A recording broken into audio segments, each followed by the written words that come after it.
The room didn't react loudly. It reacted correctly. Conversation stopped mid-sentence. Forks hovered an inch above porcelain. A wine glass trembled once, then went still. Even the soft piano music near the far wall seemed to hesitate, as if it had sensed something shift. All because of one sentence. A black waitress stood beside the table, posture straight, hands folded neatly at her waist. Her uniform was pressed. Her smile was polite, forgettable until she spoke. The words were not accented, not rehearsed, not careful. They were Busan raw, regional, old. The elderly Korean man seated at the center of the table froze with his chopsticks halfway to his mouth. His wrist locked. His eyes lifted slowly, too slowly, and fixed on her face, not confused, recognizing. Across from him, his son noticed the pause. He followed his father's gaze. Then he looked at the waitress again, really looked at her this time, and frowned. That wasn't supposed to happen. The waitress felt it instantly. The change in pressure. The way attention snapped into focus like a blade being drawn. She had made a mistake, a terrible one, because in that room, inside one of Manhattan's most expensive private dining halls, language wasn't just communication, IT was history, and history had just spoken back. But why would a black waitress know a dialect only locals from Busan used? Hold that question, because the answer would put everyone in that room in danger. The hotel didn't advertise its most exclusive dining hall. IT didn't need to. The kind of men who ate there didn't look for listings. They looked for silence, for obedience, for places where nothing unexpected happened. And if it did, it disappeared. That morning, the staff briefing had been short and sharp at NO phones. No mistakes, no improvisation, especially today, because the Park family was in the building. Half the staff didn't know the name. The other half knew enough not to say it out loud. The Park family didn't run businesses the way normal families did. They ran networks, shipping lanes, private logistics, shell companies with clean names and dirty backrooms. They didn't need to threaten. The threat arrived before they did, and today the patriarch himself had flown in. Park Suk-jin, old money, older blood. He hadn't visited the United States in over a decade. When he moved, entire schedules bent around him. When he stopped, people waited. His son, Park Jun-hyuk, handled the American side now. Educated, polished, dangerous in a quieter way. He believed in systems, control, distance. His father believed in memory, which made him far more dangerous. The waitress knew all of this without being told, because people talked when they thought you didn't understand. Her name, at least on payroll, was Narikol. She had learned long ago that names were flexible things. What wasn't flexible were rules. Rule 1, don't be seen. Rule 2, don't be remembered. Rule 3, never, ever surprise powerful men. She had followed those rules for years. She moved like furniture, heard everything, stored nothing on her face. When guests spoke, she existed somewhere between their sentences, present enough to serve, absent enough to forget. That's why she had been assigned to this room. Not because she was special, because she wasn't. At least that's what everyone thought. When Park Suk-jin entered, the room stood before anyone was told to. His steps were slow, measured, supported by a cane he didn't actually need yet. His suit was dark, perfectly tailored, conservative. Nothing about him was loud. Everything about him was final. Nari lowered her gaze as he passed. She had done this 1,000 times before with men who believed respect was something you extracted, not earned. She placed water glasses, adjusted napkins, did not speak until he spoke to her, not in English, in Korean, testing. Casual, sharp at the edges, something about the phrasing reached past her discipline and pulled a response straight from muscle memory, Busan memory. Her mouth answered before her fear could stop it. And now the most powerful man in the room was staring at her like she had stepped out of a grave he thought was sealed. His son noticed. And when Park Jun-hyuk noticed something, it didn't stay unnoticed for long. The old man set his chopsticks down gently, too gently. What did you say? He asked her, still in Korean. The waitress bowed her head slightly, heart thudding once, hard. because she knew something they didn't yet. This moment had already crossed the point of no return, and whatever happened next, she would no longer be invisible. The room did not return to normal. That was the first thing Nari noticed. The silverware moved again. Chairs shifted. Conversation resumed. But something in the air had changed density, like oxygen thinning, without warning. The staff felt it before they understood it. A wrongness. A pressure. Park Suk-jin had not repeated his question. He didn't need to. He studied her the way men from his generation studied earthquakes. Still, patient, knowing the ground would tell him what mattered if he waited long enough, Nari kept her eyes lowered, her breathing slow, her hand steady as she placed the first course on the table. Sea bream. Precisely arranged. Traditional. Correct. Too correct. Park Jun-hyuk leaned back slightly in his chair, watching her from beneath relaxed posture. His expression said nothing. His eyes said everything. She felt them tracking her movements. Counting. Measuring. Not lust. Not curiosity. Assessment. Is this your first time serving a private table? He asked in English, voice casual, almost bored. No, sir, Nari replied. Same tone she always used. Neutral. Polite. Forgettable. A pause. How long have you worked here? He continued. 3 years. Another pause. The father said nothing. That silence was heavier than interrogation. Jun-hyuk nodded once, as if satisfied, then turned to his father. The chef says this fish came in fresh this morning. Airshipped. The old man acknowledged this with a grunt. Then, without looking at Nari, he spoke. In Busan, he said in Korean, we didn't trust air shipments. Too many hands. Nari felt the sentence like a tap on the shoulder. Not a question, a trap. She didn't respond. She waited. The father smiled faintly. Smart, he said. Silence is often the best answer. Jun-hyuk's gaze sharpened, because that silence had been deliberate. The father was testing her without appearing to. Nari moved to pour wine. She did it slowly, deliberately, letting the moment stretch without breaking. She could feel sweat forming at the base of her neck, not from fear, but from restraint. Every instinct screamed to disappear again, but she couldn't. She had been noticed, and notice, once given, didn't go away. The second course arrived, then the third. Each placement was a test, her posture, her timing, her distance from the table. Park Suk-jin watched all of it. Finally, he spoke again. You did not answer me earlier, he said softly, still in Korean. That was correct. But now I will ask something else. Nari froze, not visibly. Internally, when you greeted me, he continued, your dialect was not Seoul, not textbook, not learned. Jun-hyuk shifted in his seat. The room seemed to lean inward. Where, the old man asked, did you learn to speak like that? There it was, not curiosity, verification. Nari bowed slightly. The kind of bow that acknowledged hierarchy without submission. I lived in Busan once, she said carefully. Once, the old man repeated, tasting the word. For how long? She hesitated, a fraction too long. Jun-hyuk noticed. People don't forget dialects like that, he said lightly. They forget addresses, faces, but not how they speak when they're young. It was a micro-humiliation wrapped in observation.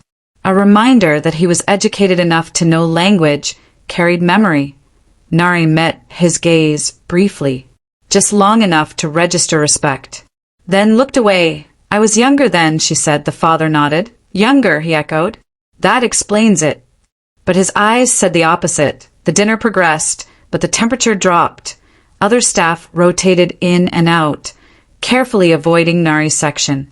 They sensed something was wrong. Staff always did. Power left residue. Jun-hyuk leaned closer to his father, speaking in English now, on purpose. She's unusual. The father smiled faintly. Everything important is. Then, to Nari in Korean, tell me, when you lived in Busan, what street did you walk most? Her heart kicked hard. That wasn't a test you could fake. That wasn't trivia. That was lived geography. She pictured it instantly. The narrow road. The fish market smell. the uneven pavement that flooded when it rained. But she couldn't answer directly, because direct answers leave trails. Instead, she said, near the docks. The old man's eyes lit, not with satisfaction, but with memory. Then you know, he said, the sound of mourning there. She nodded once. Yes. What sound? She swallowed, not because she didn't know, because she did. Metal chains, she said, and vendors shouting before the sun. The old man closed his eyes briefly. Jun Hyuk's hand tightened around his wine glass, because no one guessed that. They remembered it. Silence returned thick. Intentional. It pressed against Nari's ears like water. She felt the shift inside herself, the slow realization that she was no longer being evaluated as staff. She was being evaluated as context, and context in that family had consequences. Jun Hyuk broke the silence. You don't sound like someone who left Busan easily. Nari kept her expression neutral. I left, she said. That was enough. He smiled thinly. For most people, maybe. The father set his chopsticks down again. You will serve us tonight, he said suddenly. No rotation. Jun Hyuk turned to him sharply. Father, that is my decision, the old man said, not raising his voice. Nari felt the floor shift beneath her. Serving all night meant proximity. Proximity meant exposure. But refusal wasn't an option. She bowed. Yes, sir. As she turned to leave, Jun Hyuk spoke again, softly. What is your name? The question landed heavier than any threat so far. Names were anchors. Names were handles. She paused, just long enough to remind them she could choose how this went. Nari, she said. Sir. Not a lie. Not the whole truth. The father repeated it quietly. Nari. Something unreadable passed through his expression. The main course arrived. Then dessert. The tension never left. Be why the time coffee was poured. Nari felt the warning signs she'd learned to trust long ago. Too much quiet. Too many exits covered. Too many men not eating. Jun Hyuk stood. Smoothed his jacket. We'll move to the private room, he said. More comfortable. That wasn't comfort. That was containment. As they rose, Nari noticed something else. A man near the far wall touched his ear. Not casually. Professionally, her pulse quickened. She moved with the group, senses widening, cataloging details. Then a sound soft. Almost polite. Not loud enough to panic guests. Not sharp enough to echo, but unmistakable to anyone who had ever heard it before. A suppressed gunshot. Nari didn't scream. She didn't freeze, she moved. And in that instant, every assumption in the room shattered. The sound was soft. Too soft. It didn't shatter glass. It didn't echo. It didn't announce itself the way danger was supposed to. It was the sound of intention that Nari's body reacted before her mind finished naming it. Down, she moved without hesitation, grabbing the edge of the table and yanking it sideways as she lunged, not away, but toward Park Suk-jin. The second suppressed shot hit where his head had been a moment earlier. Porcelain exploded. Wine glasses shattered. A scream finally found its way out of someone's throat. The room collapsed into chaos. Security surged.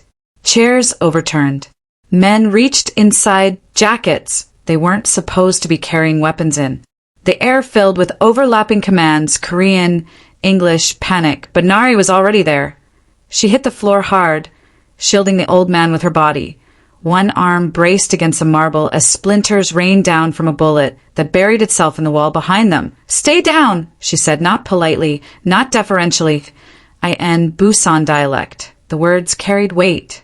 Authority. No room for interpretation. Park Suk-jin stared up at her, eyes wide, not with fear, but recognition sharpened into something else entirely. Around them, the room was tearing itself apart. Another shot. Closer this time. Jun Hyuk shouted orders, voice cutting through the chaos, but his eyes kept snapping back to the waitress on the floor with his father. She wasn't screaming. She wasn't frozen. She was calculating. Nari dragged the old man backward, using leverage, not strength, pulling him behind the heavy table she'd already tipped for cover. Her movements were efficient, practiced, disturbingly precise. A security guard went down near the doorway. Another fired blindly toward the sound. Wrong. Nari felt the mistake before she saw it. Stop firing, she snapped. You're marking positions. No one listened. They never did at first. She popped up just long enough to scan the room, windows, reflections, angles, and dropped back down as another round punched through the wall, showering dust over her shoulder. Sniper, external, high angle, professional. Her jaw tightened. This wasn't random violence. This was an execution attempt. The private room doors slammed shut as security sealed them, trapping everyone inside with the shooter's line of sight still active. Bad move. Jun Hyuk crouched behind an overturned chair, phone pressed to his ear, barking instructions. He glanced toward his father again and froze. The waitress had shifted position. She wasn't shielding anymore. She was leading. Window coverage is compromised, Nari said, crawling low across the floor toward him. He's triangulating sound. We need to move. Now. Jun Hyuk stared at her. What did you just say? No time, she replied. Kitchen corridor. 2 exits. Service stairs. He won't follow, too narrow. Another shot blew out the light fixture above them. The room plunged into uneven shadows. Fear surged. Jun Hyuk made a decision. Get my father up, he ordered his men. Nari shook her head sharply. Not like that. He can't run. You'll slow him. The sun bristled. She didn't wait for permission. She grabbed Park Suk-jin's arm, hauling him upright with surprising strength, positioning him between her and the wall. Her body angled to shield vital points. Lean on me, she said quietly. Not them.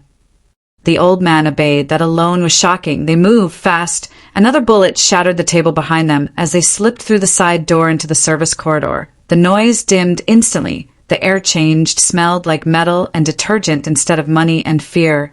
Nari exhaled once, controlled, and then she was in motion. Left, she said. Then stairs. No elevators.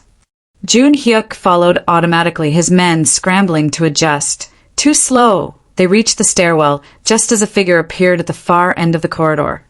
Gun raised. Nari didn't hesitate. She broke away from the old man, sprinting forward as the shooter fired. The shot went wide, too rushed. She closed the distance in seconds, grabbed the man's wrist, twisted sharply, and drove her shoulder into his chest. The gun clattered across the floor, did a quick strike to the throat and knee to the ribs. The man folded with a sound that wasn't quite a scream. Nari disarmed him completely and shoved him aside like discarded furniture. The entire exchange took less than 5 seconds. Jun Hyuk stood frozen.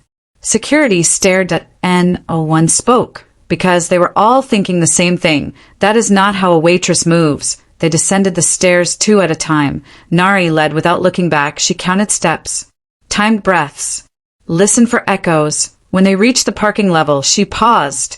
Wait, she whispered. Everyone froze. She closed her eyes briefly. Then, now. They moved just as another suppressed shot cracked against the concrete pillar where they had been standing a second earlier. She dragged Park Suk-jin behind a delivery van, crouching low. Get him in the vehicle, she ordered. Keys. Now. Jun Hyuk handed her the keys without argument. That realization hit him all at once. He hadn't decided to trust her. He had defaulted to it. Nari slid into the driver's seat, hot-wired the ignition with movements so fluid they looked casual, and gunned the engine. The van roared to life. They peeled out of the garage just as armed men flooded the entrance behind them. The city swallowed them whole. Traffic. Noise. Anonymity. Nari drove like someone who knew where she was going. Not just geographically, but tactically. She took turns too sharp for tailing vehicles. Cut through side streets without hesitation. Jun Hyuk watched her hands on the wheel. Steady. An tremor.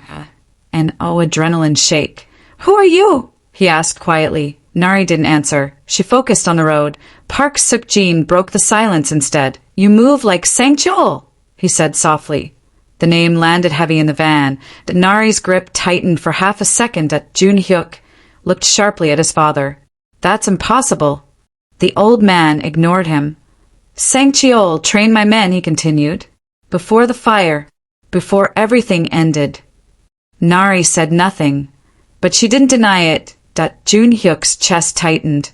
The pieces began to shift, not into clarity, into danger. They reached a quiet side street. Nari parked beneath an overpass, killed the engine, and finally turned to face them. Her expression was calm, but the mask was gone. "You were not the target," she said to Jun-hyuk. "Not primarily." His jaw clenched. "Then who was?" She met his eyes. "Your father." Silence filled the van, and now she added, "So am I?" Another pause. Jun-hyuk exhaled slowly, because in that moment, one truth became unavoidable. This woman hadn't stumbled into their world. She had been trained for it. And whatever they thought they knew about her, it wasn't enough. Nari did not take them somewhere impressive. That was the first thing that unsettled Jun-hyuk. No compound. No guarded estate. No luxury apartment overlooking the city. She drove beneath the elevated tracks, through neighborhoods where the city forgot itself, and parked outside a narrow brick building squeezed between a closed laundromat and a 24-hour grocery with flickering fluorescent lights. "This is safe?" he asked. "For now," she replied. "They won't look here." "Why?" She shut off the engine and finally met his eyes again, because no one ever does. They helped Park Suk-jin inside. The stairwell smelled faintly of bleach and old paper. The apartment itself was small, clean, sparse. Furniture placed deliberately, not for comfort, but for visibility. Jun-hyuk noticed immediately. Clear sightlines. No blind corners. A reinforced door frame that didn't match the rest of the building. This wasn't poverty. It was preparation. Nari guided the old man to a chair near the wall, knelt briefly to check his breathing, his pulse. Gentle. "Familiar. You okay?" she asked him, but he nodded slowly, still watching her like he was piecing together a story he'd lost pages from. "You didn't leave Busan, young," he said quietly. "You lived there." She stood. "Yes." Jun-hyuk folded his arms. "How long?" She didn't answer immediately, because this part mattered. "Long enough," she said finally, to learn who people really were when they thought no one important was listening. The room went still. This wasn't a confession. It was a boundary. They sat in silence for a moment, the city humming faintly through the walls. Jun-hyuk broke first. "You didn't just react back there," he said. "You anticipated." Nari poured water into chipped ceramic cups, set one in front of Park Suk-jin before handing the other to his son. "I didn't know it would be today," she said, "but I knew it would come." "That doesn't answer the question." She leaned against the counter, finally allowing herself to look tired. "I was raised in Busan," she said. "Not in the way you're thinking." The old man's eyes sharpened. "Who?" he asked. Nari hesitated. Then, "A man named Han Dong-kyu." The name hit the room like a pressure drop. Park Suk-jin's breath caught. "That's not possible," Jun-hyuk said. "He died." Nari shook her head. "No," she said. "He was burned." Silence. Han Dong-kyu had been more than a name. He had been logistics, enforcement, memory. A man who understood the family not as blood, but as system. He had vanished in a fire nearly 20 years ago, along with an entire dockside operation. And now a black woman stood in front of them, speaking his dialect, moving like his men, carrying his instincts in her bones. "He found me when I was 8. Nari continued, voice steady. "I was invisible even then. No papers. No one asking questions. He didn't bring me in because he was kind." Jun-hyuk scoffed lightly. "Then why?" "Because I listened," she said. "Because I remembered. Because I didn't take up space." The old man closed his eyes. "That sounds like him." "He taught me rules," she said. "Not about power. About survival." "What rules?" Jun-hyuk asked. "Don't draw attention. Don't speak unless necessary. And never assume violence is the most dangerous thing someone can do." She looked at him pointedly.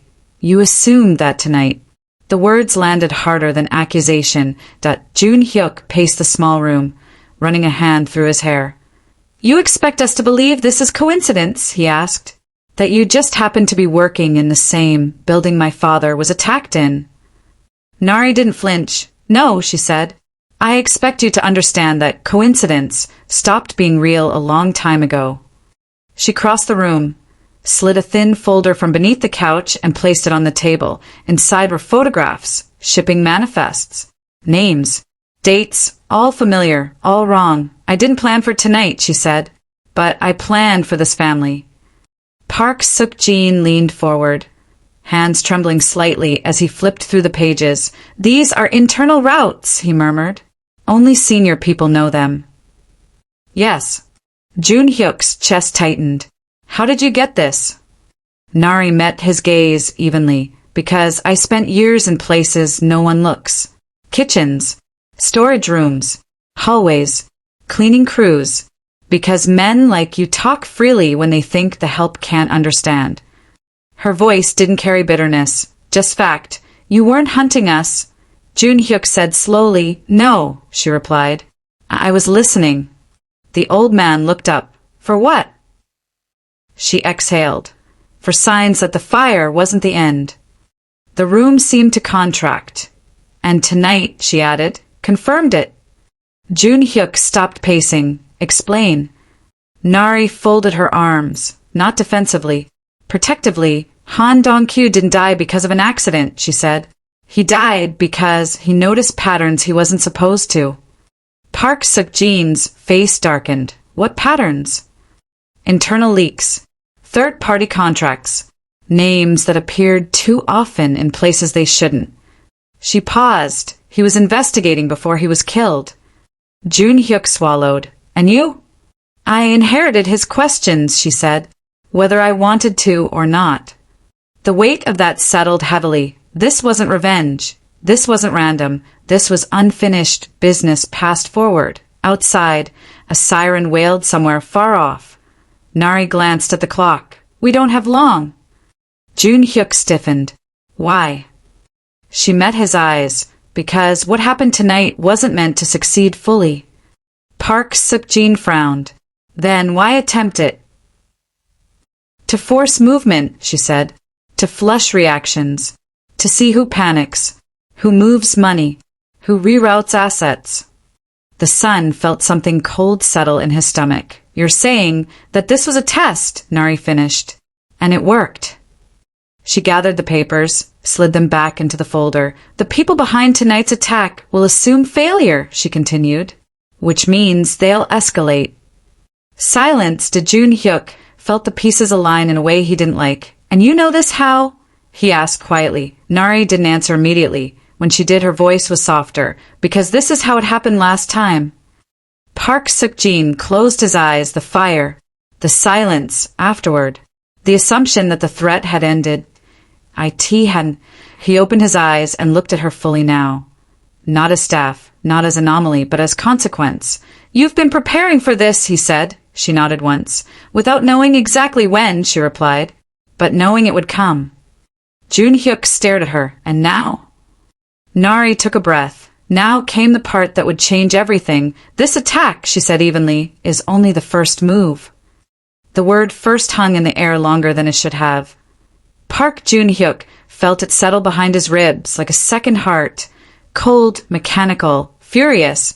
Then we end it, he said, not loudly, not emotionally. Decisively, he turned away from the table and pulled out his phone, already scrolling, already selecting names. The kind of names that didn't hesitate when called. We hit whoever planned this, he continued. Now, tonight, before they regroup. Nari watched him without moving. Park Suk-jin didn't. Wait, the old man said. Jun-hyuk stopped mid-step, disbelief flickering across his face. Father, we wait, Park Suk-jin repeated, firmer this time. Silence. The son turned back slowly. With respect, he said, voice tightening. Someone tried to kill you. In public. On my watch. And failed, the old man replied. Because of her. He looked at Nari again. Not as an asset, as an interruption. Jun-hyuk followed his father's gaze. You said this was a test, he said to her. Then you know who's behind it. Nari nodded. Say the name, he pressed. She didn't. Not yet, because this was the moment where everything could fracture the wrong way. Instead, she said, if you move now, you lose. Jun-hyuk laughed once. Sharp. Humorless. People don't lose by acting, he snapped. They lose by hesitating. Nari stepped forward. No, she said. They lose by reacting. The room tightened. She met his stare without flinching. You think tonight was about killing your father, she continued. It wasn't. It was about watching you. Jun Hyuk's jaw clenched. They wanted to see how you respond under pressure, she said. Who you call. What you protect. How fast you burn resources. Park Suk-jin inhaled slowly. And what did they see, he asked. Nari didn't look away from his son. They saw exactly what they expected. Jun Hyuk's voice dropped. Say it. They saw someone who mistakes speed for control, she said. Someone who believes violence closes loops. The accusation landed hard. You think I don't know how this world works, he shot back. I think you were raised inside it, she replied calmly. Not beneath it. Silence again that he stared at her like he might strike her. Then, so what do you suggest? This was the moment. Nari felt it clearly, the pivot point where she could become what they needed her to be. The room was small. The threat was immediate. Power sat within arm's reach if she wanted it. She could name the man behind the attack. She could tell them where he was. She could watch vengeance unfold like it always did. Quick. Satisfying. Temporary. Instead, she exhaled. We expose him. The words landed softly and detonated that Jun Hyuk turned fully toward her. That's not justice. No, she agreed. That's accountability. He shook his head. You're asking us to let him live. I'm asking you to let him fall, she corrected. Park Suk-jin leaned forward. Explain. Nari did, not with passion, with precision. Revenge burns hot, she said. And fast. It feels clean. It feels final. But it doesn't end systems. It creates vacancies. Jun Hyuk scoffed. So we do nothing. We do everything, she replied. Just not loudly. She crossed the room and knelt beside the old man, pulling another folder from her bag. Thicker this time, inside were ledgers. Offshore transfers. Shell companies layered so carefully they looked legitimate. These are live, she said. Active. Ongoing. If you strike now, they disappear. Park Suk-jin flipped through the pages, recognition dawning slowly, painfully. These names, he murmured. Yes, Nari said. People you trust. The son's chest tightened. You're saying the attack came from inside, he said. I'm saying it couldn't have come from anywhere else, she replied. The room absorbed that. This wasn't an external enemy. This was rot that Jun Hyuk paced again. Slower this time. You've had this, he said. All this time. Yes. And you didn't act. No, why? Nari looked at him fully then. Because I wasn't ready, she said. And neither were you. He stopped, she continued. Invisibility taught me patience, she said. It taught me to wait until patterns repeat, until lies stabilize, until truth becomes undeniable. She paused. You don't expose a structure by hitting it once. You expose it by letting it show itself. The old man closed his eyes. He understood that language. He had built empires the same way that Jun Hyuk ran a hand through his hair. Anger bleeding into something else. Fear, maybe. Or humility. And what happens to him? He asked quietly. The one who ordered tonight. Nari didn't hesitate. He faces daylight, she said. Courts. Records. Names. His protection disappears. His allies scatter. He lives long enough to watch everything he built collapse. The sun laughed again. This time bitter. That's worse than death. Yes, she said simply. Silence followed. Longer than before. Park Suk-jin finally spoke. You could have taken power tonight, he said to her. With violence. With speed. No one would have questioned it. Nari nodded. I know. And you didn't. She looked at him. I won't become what I survived. That was it. The line that ended the argument. Jun Hyuk felt something give way inside him. Not pride, not anger, but certainty. This woman wasn't asking for permission. She was drawing a boundary. He exhaled slowly. If we do this, he said, there's no turning back. Nari met his gaze. There never was. She reached into her pocket and placed a small flash drive on the table. Everything you need is here, she said. Financial trails. communication logs, the internal handoffs. Jun Hyuk stared at it. And if we don't, he asked. She didn't raise her voice. Then this happens again, she said. And next time, someone won't be fast enough. Silence. Finally, Jun Hyuk nodded. Exposure, he said. Not execution. Nari stepped back. She had made her choice. And now, so had they. Exposure doesn't arrive with sirens. IT arrives quietly.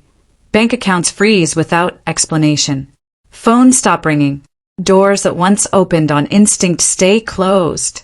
The man who ordered the attack didn't vanish, he unraveled. Not in the shadows, but in documents. In filings. In names printed where secrecy once lived. Every layer he thought protected him became a liability. Once light touched it, the story broke in pieces. First financial irregularities, then internal investigations, then testimony from people who had waited years for someone to listen. That be why the time his face appeared on screens, framed by legal language instead of fear. The damage was already done, and oh martyrdom. No mythology, just collapse. Park Jun Hyuk watched it happen from behind glass, hands clasped behind his back. The city spread out beneath him. This wasn't victory the way he'd been raised to recognize IT. IT was quieter and heavier. Park Suk-jin sat nearby, listening to reports, reading the same names he'd once trusted. The cost of survival pressed visibly into his posture. Nobody builds something alone, the old man said softly. But we choose who we ignore. Jun Hyuk nodded. And then he looked at Nari. She stood near the window, arms folded, no longer watching the city. Her attention had already moved on. You knew this would work, he said. She didn't smile. I knew it would last, she replied. They didn't celebrate. There was no banquet. No toast. Only acknowledgement. IT came late that night, after the calls ended and the rooms emptied, when Park Suk-jin motioned for Nari to sit. She hesitated. Old habits die slowly, he noticed. You're not staff here, he said gently. Saturday the silence between them wasn't tense now. It was reflective, weighted with things not said. You were raised by one of us, the old man said. Not by blood, by choice. Nari looked down at her hands. He never said it that way. He wouldn't, Park Suk-jin replied. He showed it. Jun Hyuk stepped forward. My father believes family is inheritance, he said. I used to think it was control. He paused. I was wrong. He extended his hand, not as command, not as transaction, as recognition. There is a place for you, he said. Not behind us, not beneath us. Nari didn't take his hand immediately, because places once offered can also trap. What kind of place? She asked. One that doesn't ask you to disappear, he said, and doesn't ask you to pretend. She searched his face, then his father's, then her own reflection in the darkened glass. She thought of kitchens, hallways, rooms where people talked freely because they thought no one important was listening. She thought of the rules she'd lived by. Don't be seen. Don't be remembered. Survive. Slowly, she reached up and unfastened the apron still tied at her waist, the uniform that had kept her safe. She folded it carefully, set it on the table, not as defiance, as release. I don't want power, she said quietly. I want truth to stay where it belongs. Park Suk-jin smiled faintly. That is power, he said. She shook her head. No, she replied. It's freedom. In the days that followed, the world adjusted. The Park family reorganized. Cleaner lines. Fewer shadows. Old loyalties examined instead of assumed. And Nari didn't vanish, but she didn't transform into something loud either. She walked openly now. Without shrinking, without explanation. When people asked who she was, she answered honestly. When they asked where she was from, she didn't simplify it. She didn't need to point one evening. She stood alone in the empty dining hall where it had all begun. The tables were bare. The lights dimmed. The piano silent. She could still hear it if she focused. The moment everything changed. The pause. The silence.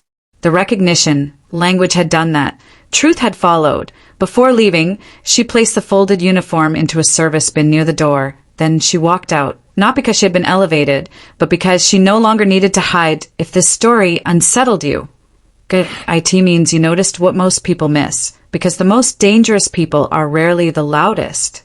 They don't announce themselves. They don't demand attention. They wait, and in a world determined to overlook them, that patience becomes something else entirely, something powerful that if you've ever felt unseen. Remember this. Invisibility is not the absence of strength. Sometimes it's the training, and when the moment comes, it speaks for itself.